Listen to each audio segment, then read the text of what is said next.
Bu sizlerin de bizlerin de kütüphane tanıtımı için farkındalık kütüphanelerde farkındalık yaratmak için çok büyük bir etkinliğimizdir.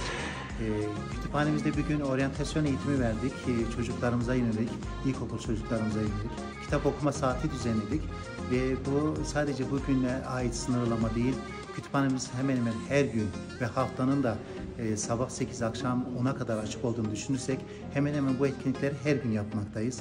Ve inşallah daha kapsamlı da olacaktır. Burada kiralık geçici olarak 2 katlı bir mekanda hizmet verdiğimiz için de belki kapı kusurlarımız, sınırlamalar olacağından dolayı da bunları da hoş göreceğiz ama ne kadar çok biz bunları aşarsak, hizmetimize daha çok sadık kalırsak tüm memurlarımıza, kütüphaneci arkadaşlarımıza da bunlarla el ele birlikte çalıştığımız sürece de kütüphanemizin tanıtımı ve kütüphanede okuyucularımızı daha çok çekmek için bu farkındalıkları yaratarak kütüphanemizi zengin bir hale getireceğiz.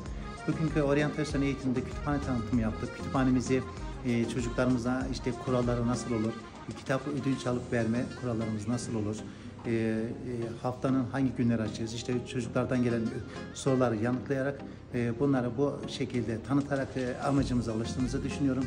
İnşallah daha kapsamlı çalışarak bunları daha ilerilere götürerek kütüphanelerimizi geniş kapsamlı kullanıma açık tutacağız.